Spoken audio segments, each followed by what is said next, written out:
What's up, everybody? This is Dale from Upstate Bets and DFS. I'm here with my partner Riaz, bringing you guys this 8-game slate here on Friday. Friday's always an awesome day for the NBA. Here on Prize Picks, we did pretty good last night on some NFL. Some unfortunate injuries in the beginning. Just some things were going on in that game. I mean, unfortunately, we couldn't get there in some spots that we were on.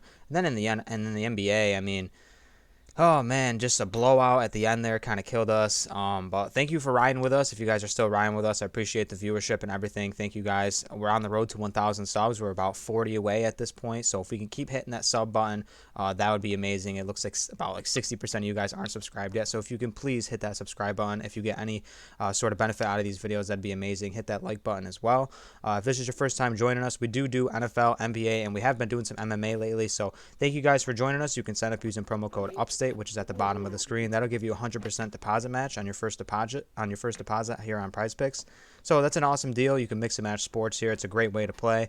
Super simple. Just take the over/under on a player prop that you like, and we're gonna get started. So we like overs here on this channel. We've been taking a lot of overs. We usually take overs pretty much daily over here. That's pretty much all we do. Because that's what the brain gravitates to, man. You just want people to play well, scores and whatnot. And we like a guy here who's been playing really well as of late, Brandon Ingram going against Milwaukee. Face value, this might look like a tough matchup. Milwaukee's banged up, dude. Bringing it, and Brandon Ingram's been playing really well. Had that 40 bomb against Houston, and I think he's in a really good spot tonight. Yeah, he's hit 7 out of the last 8, which is really promising. 23.5 does seem high, but with no Giannis, no Bobby Portis, you would think DeMarcus Cousins would play a little bit more, but even with all the injuries, he's only played about 13, 14 minutes.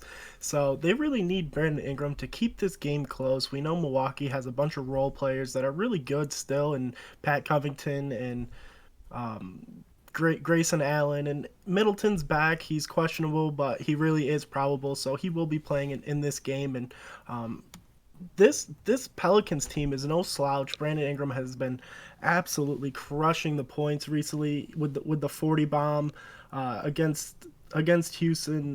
Last game against OKC, he put up 37, and even against better matchups, Detroit, who isn't that bad, had 26, and then against the Spurs, he had 27. So we know game in and game out, Brandon Ingram is going to get there. 7 out of the last 8. So Brandon Ingram in another great spot tonight, over 23.5.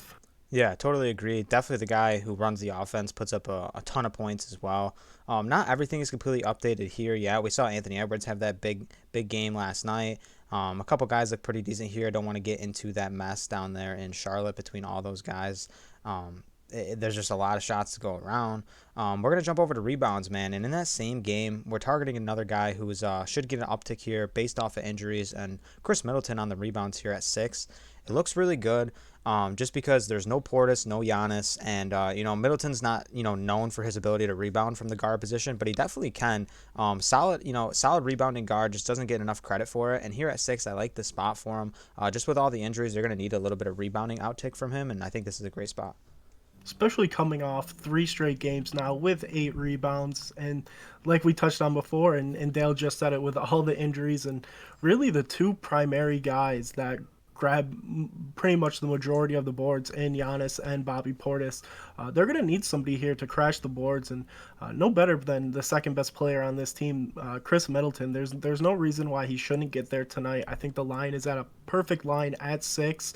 I'm glad after the 3 straight games of 8 rebounds, they didn't jump it up to 7, 6.5. I think 6 is just a perfect line here. It shouldn't really scare anybody away, but it's just a great line, and we know Drew Holiday's not that great with rebounding, and then in the same sense, Grayson Allen's not going to go out there and grab 10 boards. I mean, he could, but I just don't really see that happening. And then with Pat Covington, he's just an exceptional player in his own right, with just how unbelievable he can, his vertical and everything. But this Pelicans team is a very great rebounding team with Joe Val. Josh Hart grabs a ton of boards, and Brandon Ingram can go out there and grab 10. So they really need Middleton to step up in this game, and with the line being at 6, I have no worries about it. Me either. I think a solid spot as well. And over in the assist category, is there someone you're really on here? Yeah, Dejounte Murray, his line's sitting at 7. We've seen him just destroyed so far this year. Every time Dejounte Murray's right around 6.5, 7, I seem to always gravitate towards this line. And just on the sole fact that he averages almost 9 assists per game, and even in better matchups, it kind of serves him a little bit more. We've seen him against Denver have 9 assists. Against the Pelicans, he had 10, and even early on in the season, I mean, Phoenix he had 14, Portland he had 13. So there's just so many games he gets over this line, and he really doesn't even need 12 or 13. He just needs 8 here, and a really tough matchup against Utah.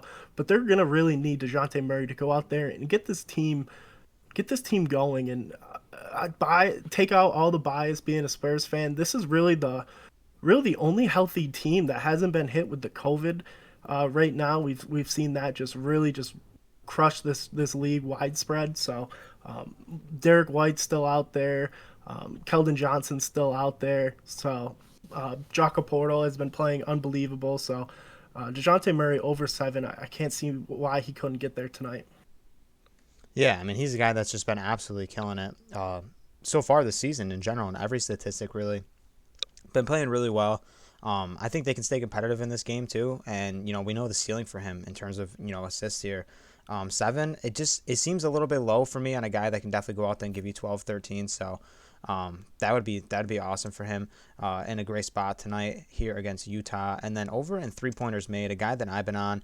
We've been on him the past couple of videos. Just been shooting the ball really well. And usually we target guys that take a large volume of shots here from deep. But you can't ignore the percentages here for Monte Morris. He really got off to a really slow start.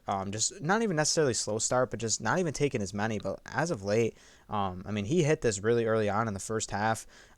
He got over this 1.5. I'm surprised this line hasn't shifted yet, and I really like him going against this Atlanta team where they're probably going to be, shooting the ball from deep a lot more. A lot of 3-pointers are going to be put up in this game, it seems like. And Monte Morris, I mean, he's just been shooting the ball well. You can't ignore it. It's like if you watch our NFL videos, we were on Joe Mixon to score a touchdown every single week, and it just seemed to hit. And that's kind of the pace Monte Morris is at right now. His line is just going to continue to stay at 1.5, so we're just going to keep taking the over. 6 straight games now he's gotten over, and nice little matchup against Atlanta. Atlanta doesn't really guard the point guard position very well, and there's just a lot of other guys that Atlanta has to worry about, and Will Barton and Jokic. So they're gonna lean more on Monte Morris to keep hitting those threes down and really helping out this team. Jokic has been unbelievable, assisting the ball so far. In the past, I don't even know, 8, 7 games. It's just been unbelievable to watch. So Monte Morris over 1.5. You really can't fade that with the percentages so far this year. For real, man. He looks good. A lot of guys here in this 3-point category who they've been shooting the ball really well, but I think Monte Morris is a very safe option in this category. Over in fantasy score too, is there anyone here that you're really on? And we talk some injury news. People could get some extra boosts. Is there anyone here that you really like? The one guy I'm really on is Wendell Carter Jr. I talked about him in the Discord. The description, the link is in the description, so I would definitely recommend checking that out. But Wendell Carter Jr. at 33, I really like this over, considering all the injuries that the Miami Heat are still dealing with. No Jimmy Butler, no Bam. Denman's got his work cut out for him tonight, dealing with Wendell Carter Jr. and Mo Bamba, two really good centers so far this year. Wendell Carter just has a little more to offer with points. We've seen him even in awful games, blowout games, still get over this 33, and there's no reason why he can't go out and get a monster double double tonight. We've even seen him pick up a little bit on the assists. I mean, probably 2, 3 straight games he's gotten around 2, 3 assists that you really don't see from Wendell Carter Jr. But not only that, there's people that go out there and just don't even believe Wendell Carter can step out and hit threes, and he's done it majority of the season. He makes 2, maybe 1 only, but Wendell Carter Jr. is just an awesome play tonight in my eyes. Yeah, it looks a little bit low too. I mean, realistically, this is a line that definitely could creep up. But he looks really good. I mean, we've seen monster games out of him so far this season. Definitely a guy that can quietly go out there and block some shots too and get a steal as well. So that'll just give you more of a boost to hit him here in this 33 fantasy score. And that'll wrap things up for us, man. We got some solid 5 picks here tonight. And I'm really liking this slate. You know, not everything is out yet, but I think that we're targeting the guys to have a really good shot to hit tonight. And like I said, thank you for riding this out with us. Let's get to 1,000 subs, and we'll see you for NBA tomorrow and NFL on Sunday. Thank you guys, and peace.